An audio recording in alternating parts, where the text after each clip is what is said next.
Olá, tudo bem? No programa de hoje eu recebo Cissa Prado. Ela é uma das escritoras mais aclamadas de Sertãozinho. Seus livros ganharam o mundo e suas obras têm como principal objetivo difundir o amor. Ô Cissa, primeiro, muitíssimo obrigado pela presença. Além de ser essa escritora genial, Cissa é uma grande amiga. Queria saber que nesses tempos tão doidos, se tornou necessário, né, Cissa, falar, não só falar e escrever sobre o amor, né? Eu que agradeço, Orlando, a oportunidade de estar aqui. Bom, escrever é a minha paixão, eu amo, e eu acho que quando a gente pode passar essas mensagens de amor, né, leveza para as pessoas, eu acho que quando as pessoas conseguem ler essas mensagens assim, para mim já o meu objetivo foi cumprido, né?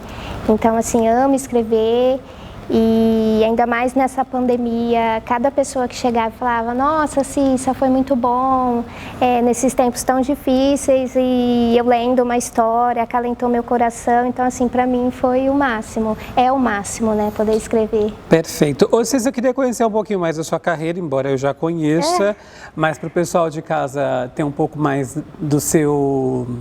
da sua historinha de vida, da sua história no sentido carinhoso, evidentemente.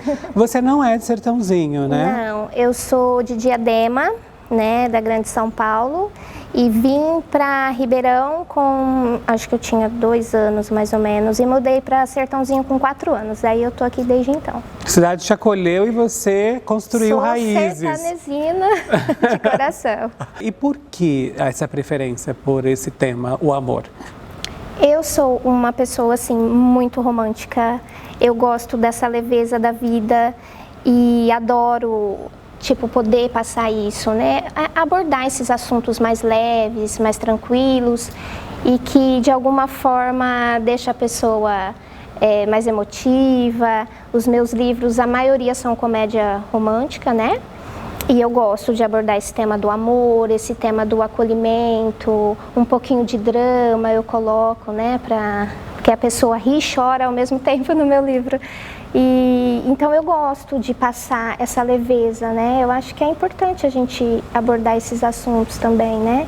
O coração. Dá um fôlego para as nossas mentes, né, Cissa? Isso. Ô Cissa, muita gente pode estar se perguntando em casa como se dá o processo para escrever um livro, né? Uhum. Tem muita gente que tem essa curiosidade. Como é o seu processo? Muitas pessoas me perguntam isso, né? É uma coisa doida, Orlando, assim, eu não gosto do silêncio para escrever. Se me colocar aqui, por exemplo, nessa sala, o notebook, esse silêncio, isso me atrapalha, meu processo criativo. Eu gosto de ter uma musiquinha no fundo, uma televisão ligada, coisa baixa, assim, mas que para mim poder ter esse processo criativo. E também não sou aquele tipo de autora que gosta de escrever na madrugada, à noite. O meu negócio é dia e um pouquinho de música, um pouquinho de vozes, assim, eu gosto, né? Não gosto desse silêncio. E assim, Orlando, é muito doido. Às vezes você tá lá escrevendo com o computador ligado e não te aparece nada, você vai deitar, você fecha o olho e aparece várias ideias, aí eu levanto e escrevo alguma coisa. É muito doido, mas eu procuro ter uma rotina, né? Para poder escrever, todo dia eu escrevo, eu tenho um horário que eu gosto de escrever. Que horário? De manhã. Eu gosto de escrever nesses horários e escrevo também às vezes à noite, né? Mas com criança pequena às vezes fica mais complicado. Era outra pergunta que eu ia fazer. Como que você faz para dividir isso? Porque eu sei que teu filho também te exige, né? Muita atenção, Muito. Né? Olha, eu não sei.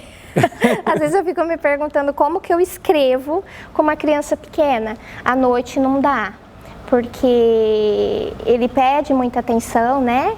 E aí eu às vezes acabo deixando um pouco de lado, mas assim, quando eu consigo fazer ele dormir, aí eu escrevo um pouquinho, mas aí à noite eu procuro eu não escrevo tanto, procuro escrever mais de manhã, para mim poder ter essa rotina, né? Porque eu acho que o escritor ele tem que ter essa rotina também, essa rotina de horário, né? Escrever todo dia um pouquinho para não perder o foco ali. Se tiver oportunidade, eu acho que é importante, né? Ter essa rotina. Para mim é super importante. Já tiveram lugares inusitados assim que te ajudaram a pensar em uma história? Por exemplo, estava na fila do banco, vi uma senhorinha e falei, essa aqui vai ser uma personagem. Não, assim, na praia, às vezes, quando eu vou pra praia, assim, às vezes eu tô lá sentada olhando pro mar, aí vem tanta ideia, né? Aquele barulho do mar, às vezes aparece. Mas assim, às vezes você tá em algum lugar, assim, parado, olhando, assim, aí te vem uma ideia, né? É muito louco. Então eu sempre tenho um caderninho na bolsa, se eu tiver algum lugar assim eu escrevo, se eu não tiver eu pego o celular e escrevo alguma coisa, porque sempre está aparecendo ideia. Ô Cissa, o bom também de escrever é esse processo, né? De externalizar muitas vezes aquelas coisas que a gente tem vontade de viver e por algum motivo não viveu. É isso? Muita gente, assim... aproveitando a sua pergunta, muitas vezes as pessoas perguntam: Cissa, você já fez algum personagem que alguém que você conhece, alguma coisa assim? Não. Eu não costumo pegar, vou pegar o Orlando para ser o meu personagem. Não, eu gosto de pegar algumas características, né? Mas assim, eu gosto de criar. Não gosto de pegar, pode ser que aconteça algum dia, né? Mas nesses livros que eu já escrevi até hoje, eu não peguei nenhum personagem que falasse, é o Orlando, por exemplo. Eu gosto de pegar algumas características, mas pegar, assim, alguma coisa, aquele ali, aquele personagem é minha irmã, que eu quis fazer uma homenagem para ela, não. Isso daí eu não fiz. Eu acho que eu não me sinto à vontade em colocar assim no papel, sabe? Eu gosto de pegar algumas características. Às vezes eu pego um jeito que a pessoa fala, né? Às vezes eu falo o jeito que ela te trata e eu coloco, mas pegar uma pessoa e criar um personagem, não. Algumas referências, né? Isso. Ô Cissa, deixa eu te perguntar outra coisa. Eu fiquei pensando que para o autor deve ser bem difícil também se livrar do personagem nas últimas páginas. Você consegue, assim? Orlando, é difícil.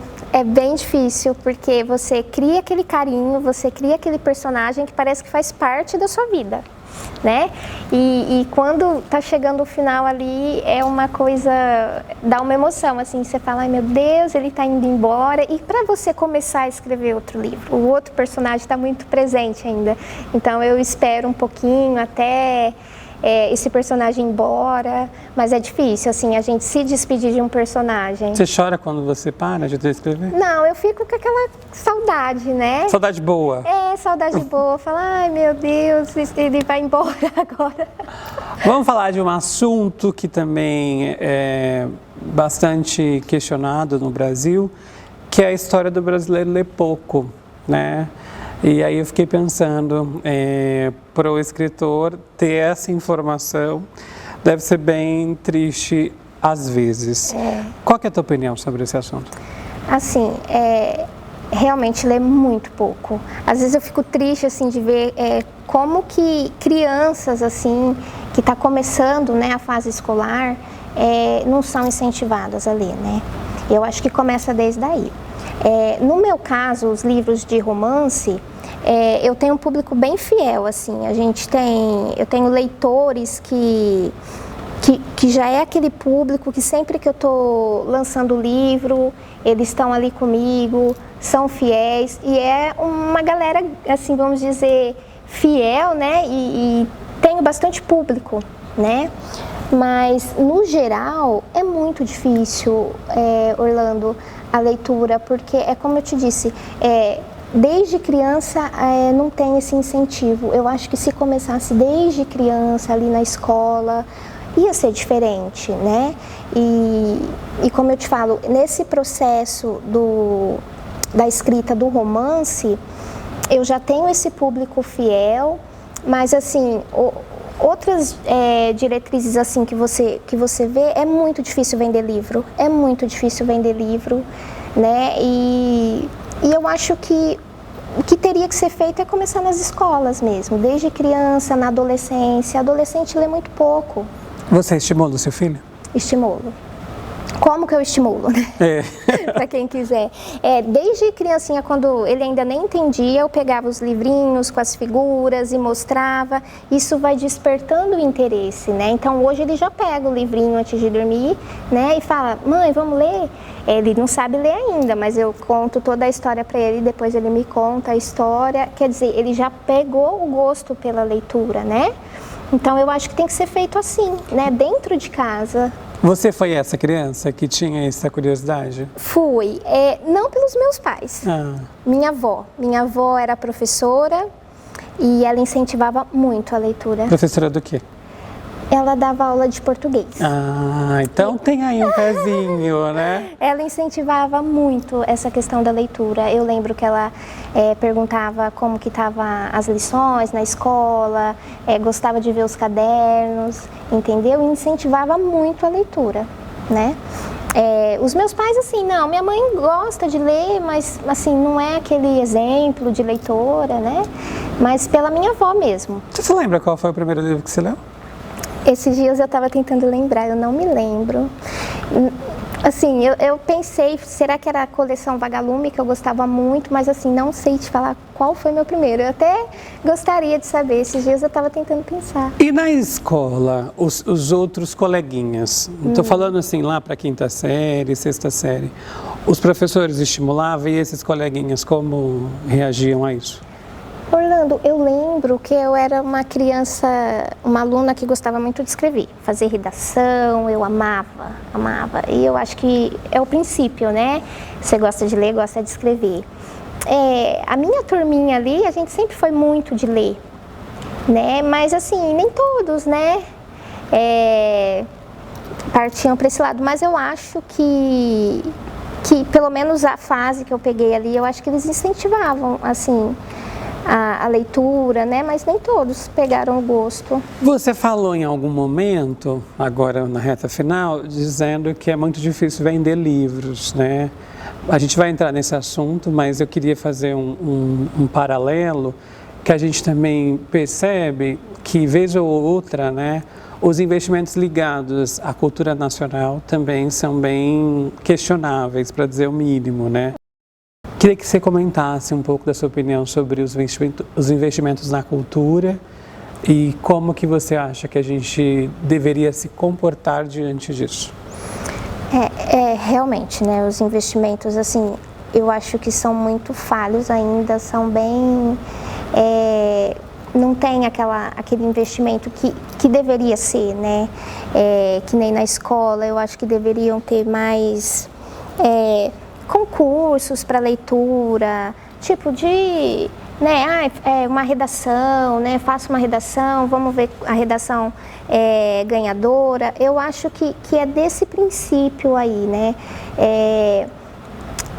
dentro da escola não incentiva e a escola incentivando pouco, dentro de casa vai incentivar menos ainda, né, porque às vezes aquele aluno não leva por irmãozinho, que já poderia estar começando a leitura, e quando ele entra na escola ele também não vai ter esse hábito de ler, e às vezes a escola até pode incentivar, né, porque não vou generalizar também, mas às vezes dentro de casa o processo para ali dentro de casa, né, a criança leva o livro, aí a mãe ou o pai não tem esse hábito de ler, então aí eu acho que quebra tudo, né. E assim, eu acho que o nosso Brasil é muito pobre nessa coisa de incentivar a própria cultura, né? Eu não falo só da leitura, em todas as partes eu acho que é muito falho. Eu acho que é muita coisa que deveria ser feito, assim, até com poucos recursos e que não é feito, né? Eu acho que é um trabalho de formiguinha que a gente tem que começar fazendo, pelo menos dentro de casa, a gente fazer com os nossos, para ver se a gente tem algum resultado. E também tem uma coisa, né, se isso aqui é a questão desse produto chegar até as pessoas, né? Que também a gente sabe que no Brasil as condições socioeconômicas determinam, né? Muitos livros são caros, as pessoas evidentemente acabam priorizando outras coisas e esquecendo dessa que é talvez tão importante quanto. Porque a partir do momento que a pessoa tem informação ou acesso a essas informações, ela transforma o mundo dela, né? Especialmente por saber que a partir daquela informação, eu posso melhorar minha condição de saúde, eu posso me atentar para isso, eu passo a conhecer um direito e um dever que eu tenho, né, para me atinar para outras questões. Então, acaba ficando a educação e a cultura um pouco jogada pela própria população, isso. Evidentemente, uma parcela dela, né? Então, era bom a gente também fazer esse movimento, né, das pessoas. A gente sabe que é caro, a gente sabe que às vezes a gente tem que optar por algo ou outro, mas fazer um movimentozinho ali para comprar alguma obra, para se interessar mais, sim, né? Eu procuro ter muito cuidado assim com os valores dos meus livros, né? Eu vendo muito e-book, mas os livros físicos eu procuro ter um cuidado especial com o valor, porque eu sei que é difícil, né? Que nem na pandemia. Muita gente falou, na pandemia vai vender muito livro, as pessoas estão em casa, né? Mas tem aquela questão que as pessoas tiveram que fazer escolhas, né? Às vezes um livro para ela não era aquele o momento, ela teria que se preocupar com outras coisas que ela teria que comprar, né? Então eu procuro ter esse cuidado com valores. Mas, assim, o que eu penso, eu procuro ter esse cuidado com valores, né, de e-book, de físico, para ser mais acessível para as pessoas, né? Porque às vezes para uma pessoa, R$40 é caro um livro, né? E pode ser que para umas não, mas para outras são. Então eu procuro ter esse cuidado. E para que mais pessoas possam, né, adquirir, mais pessoas possam ter, mas é complicado, né, porque às vezes a pessoa naquele momento, principalmente na pandemia, não deixou de comprar um livro para comprar outras coisas, né? Sim, mas eu acho que também, pelo menos assim, pelo que a gente vem notando, Cissa, que as pessoas estão inclinadas, né, a buscar esse tipo de informação.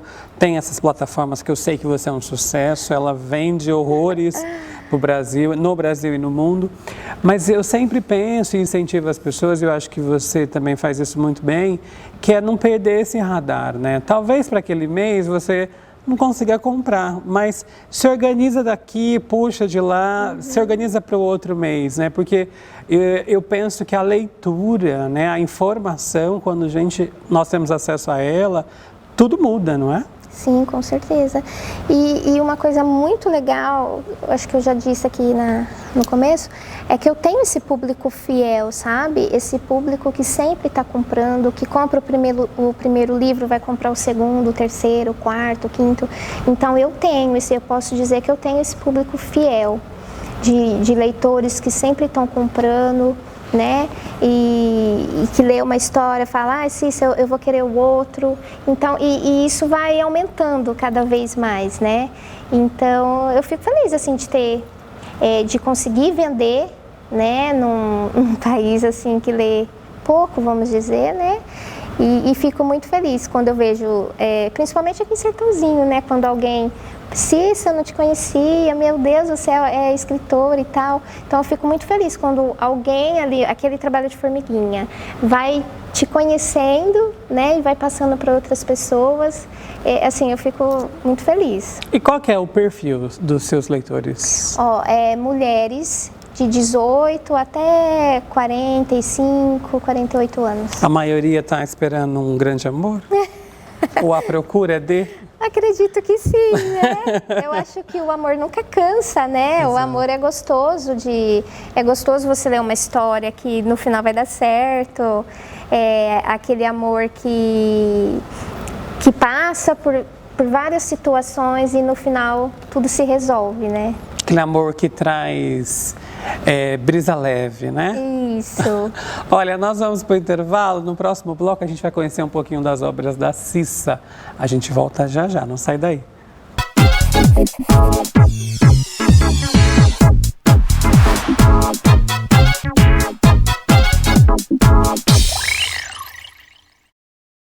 Todos os dias, diversos pacientes necessitam de transfusão sanguínea, seja por doenças crônicas, acidentes ou cirurgias de emergência.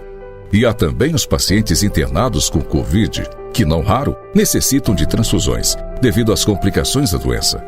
Se você tem a partir de 18 anos e está com boa saúde, procure o Banco de Sangue de Sertãozinho e faça a diferença. Sua doação pode salvar até 4 vidas.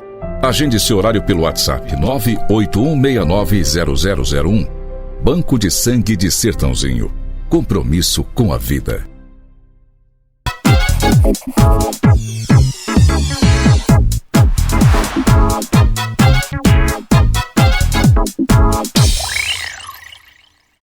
Já estamos de volta. O papo hoje é com a Cissa Prado, essa mulher maravilhosa que vende horrores, fala sobre o amor. Ô Cissa, eu fiquei curioso para saber quais eram ou quais são, né, as suas referências na literatura. O que você consumia, o que você consome, o que você lê? Orlando, eu sempre li de tudo, assim, tudo que você imaginar, Machado de Assis, autoras nacionais, autoras internacionais, assim, sempre li muita coisa. Se falar assim, fale uma autora, assim, vai ser difícil, porque se for na minha casa, o tanto de livro que tem, eu amo ler, né? Então, assim, mas se fosse para dizer uma autora que eu gosto muito no gênero que eu escrevo, né? E brasileira, assim, uma autora nacional, eu falo a Carina Ricci. Eu acho que ela escreve também comédia romântica, essa leveza e que me atrai muito, né? E eu acho que ela seria um ponto de referência para mim. Você troca figurinha com ela? Troco. São amigas? Não muito, assim. Bestes. Gostaria de ser mais, né? Mas ela é muito ocupada.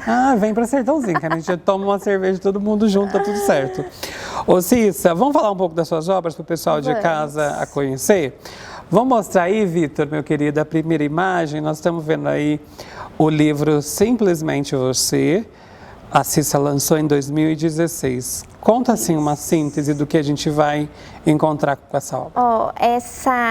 Esse livro, Simplesmente Você, meu primeiro livro que eu lancei, né?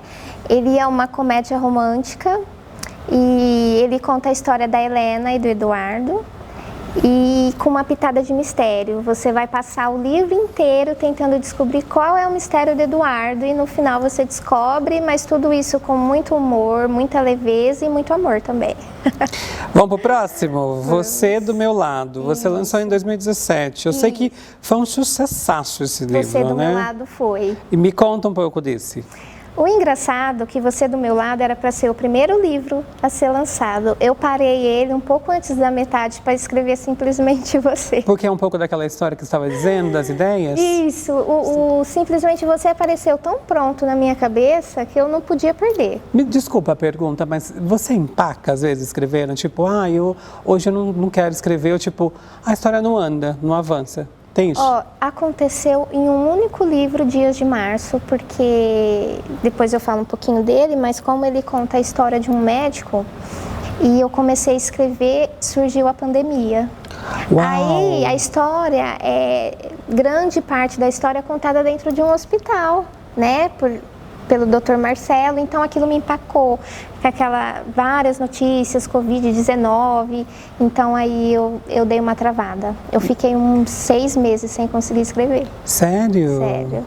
Ele demorou muito, esse livro. Ou Simplesmente Você, que você falou, né, que estava tudo pronto na sua cabeça, quanto tempo você demorou para concluí-lo? Simplesmente Você foi um total de 8 meses. Uau! É um livro, eu acho que é o livro meu maior, assim, em quantidade de páginas, eu acho que ele é o maior.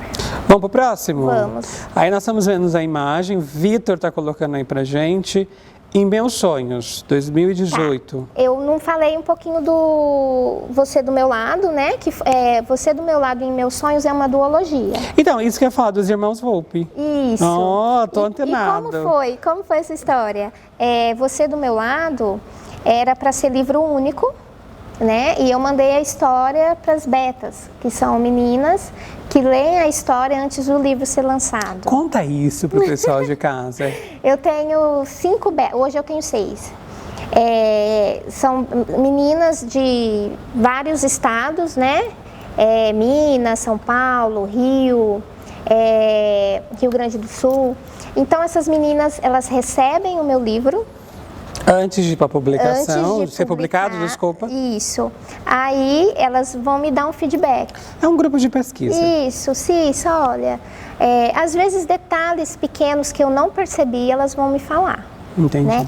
E nesse livro, Você do Meu Lado, elas falaram, não, esse livro tem que ter continuação do outro irmão. E elas falaram, aí eu fiz Em Meus Sonhos. Os dois são comédia romântica. O primeiro, ele tem um pouquinho mais de drama, né? A personagem, ela tem uma deficiência na mão, então ela sofre por essa deficiência e tal, mas um livro, assim, que conta sobre a deficiência dela, mas que não perde a leveza também, do humor, né? Certo. E Em Meus Sonhos é a continuação também. Eu falo que o livro Em Meus Sonhos é o meu livro mais engraçado. É o que o humor está mais presente.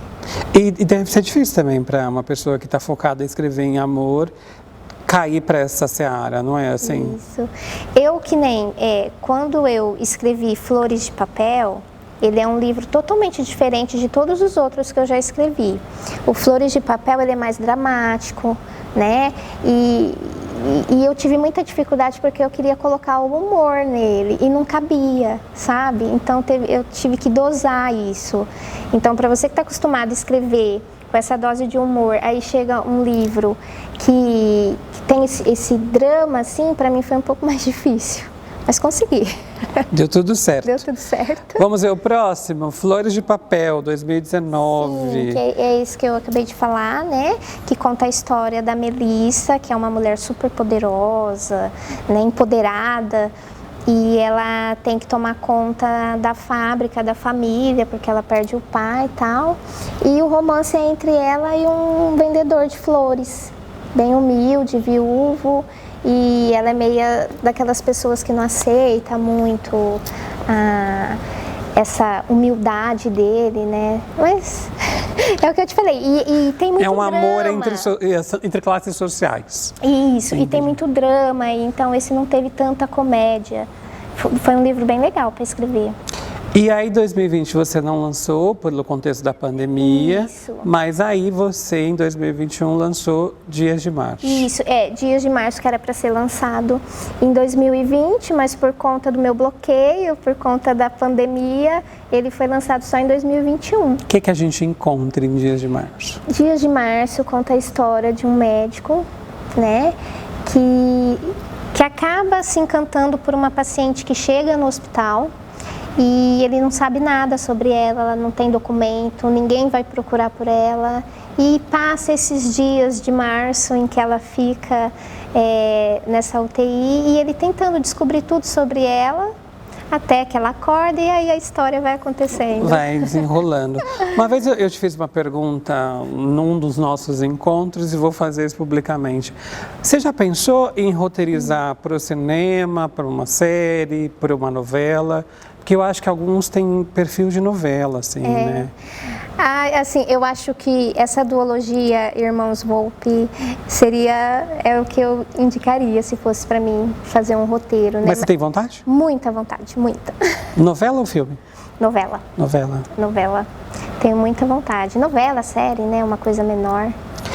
Ô Cissa, essas publicações todas, né? Esses 5 filhos que você lançou, te credenciaram de alguma maneira para você também fazer parte da Academia Sertanezina de Letras, né? Que é um baita título.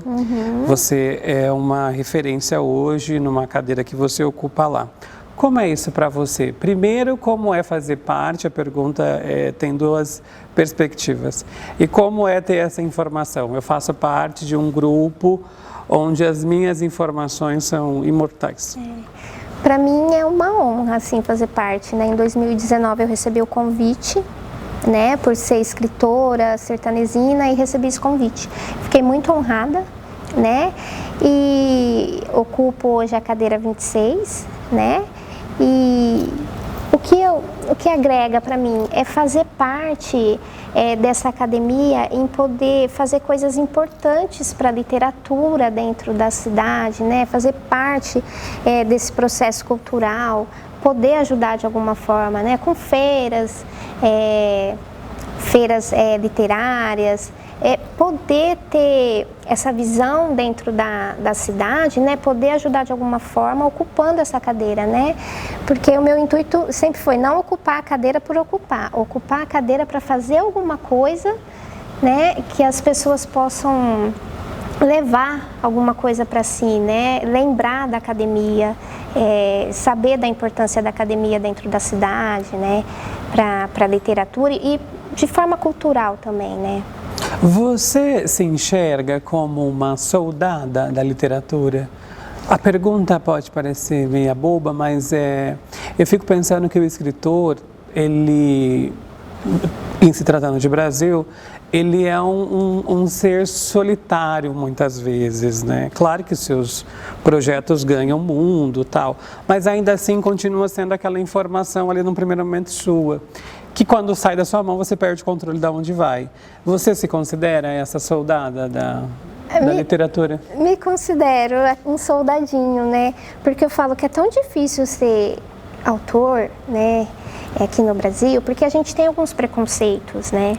Primeiro preconceito, é literatura nacional, né? Nesse nicho aí que eu escrevo, que é o romance, muitas pessoas ainda têm essa questão de achar que só a nacional não é bom, né? Só o estrangeiro que é legal. Ainda bem que isso está sendo combatido, muitas autoras nacionais estão ganhando espaço, né? Então tem esse preconceito, começando pelo nacional. E também tem o preconceito, você escreve romance, né? Como se isso fosse inferior a qualquer outra escrita, né? Então, às vezes a pessoa fala, mas você escreve romance, faz tipo como se não fosse nada importante. Mas eu acho assim que a partir do momento que você escreve alguma coisa, que isso chega a alguém, a pessoa lê e depois chega até você e fala, nossa, olha, eu me diverti muito com aquela história, eu me emocionei, eu me identifiquei. Quando eu fiz o Você do Meu Lado, que a personagem ela tem deficiência, muitas pessoas com deficiência chegaram até mim, né? Falaram, nossa, eu achei muito legal ter você representar, né, esse mundo que ninguém fala, né, que às vezes a gente acha que a gente não é desejada por ter uma deficiência.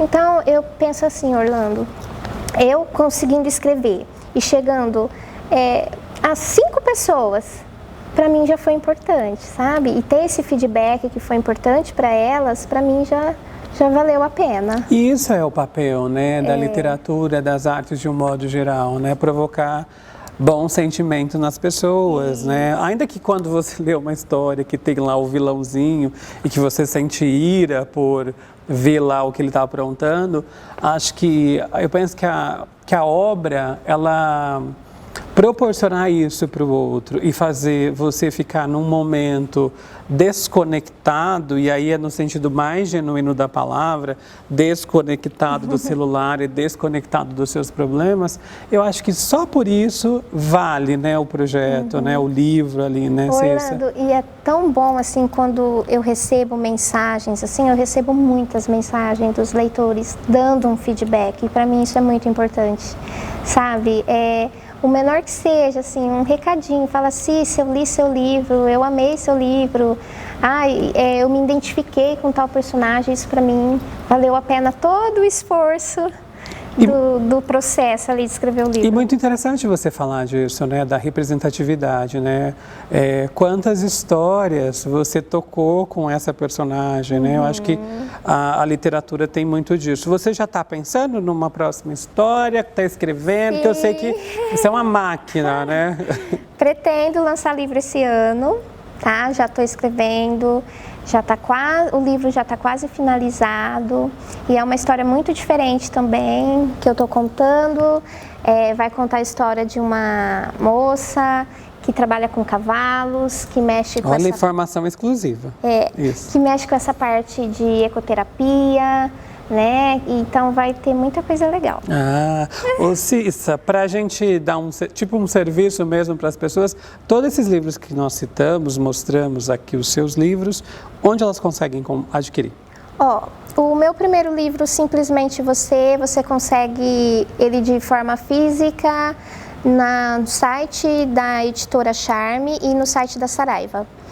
E comigo também, direto comigo. Os outros livros, livro físico, direto comigo e todos em versão digital na Amazon. Ao final dessa entrevista, gente, nós vamos colocar aqui as redes sociais da Cissa, então vocês podem acompanhá-las. Queria saber para a gente, já que a gente caminha para a reta final dessa conversa, a gente sempre pergunta para os convidados um filme e um livro que de alguma maneira aí transformaram sua vida. Vamos começar pelo filme. Voando para Casa, eu acho que ele tem uma mensagem muito legal. Quando eu vi esse filme, ele mostra, né, que a pessoa vai, mas no final ela sempre está ali de volta, coração. Então eu diria esse filme, Voando para Casa. E o livro? O livro eu vou de Orgulho e Preconceito. Eu acho que ele é um clássico da literatura, para quem ama romance, então eu vou com ele.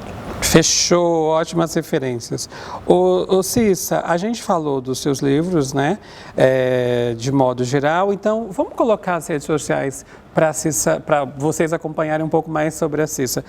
Tem no Instagram, você está lá no arroba? No arroba Cissa Prado Escritora. E no Facebook? É Cissa Prado. Então, está aparecendo aqui, vocês vão acompanhar um pouco mais da história dessa mulher maravilhosa. Olha, muitíssimo obrigado. Eu que agradeço. Ela é uma querida, uma grande amiga, admiro o seu trabalho. E ela é esse poço de humildade, é uma das escritoras mais aplaudidas desse país e está aqui falando com a gente, na simplicidade. E que bom que você veio e que bom que você compartilhou com nós aqui da TV Câmara, com os seguidores, com os internautas, os nossos telespectadores, as suas experiências e seus olhares sobre a vida. Obrigada, Orlando. Eu agradeço o convite. Foi muito legal esse bate-papo, poder falar um pouquinho da literatura, um pouquinho da minha trajetória. Foi muito bom. Perfeito, sucesso na sua jornada. A gente fica por aqui e relembra você que você pode acompanhar todos os programas na grade da TV Câmara 46.2 e também lá no nosso YouTube. Você também ainda pode acompanhar os trabalhos dos vereadores no site e é bom acompanhar para você saber as proposituras, o que está sendo discutido aqui na nossa Casa de Leis. Nossa, até embaralhou aqui, né? A gente fica por aqui, semana que vem a gente se vê. Tchau!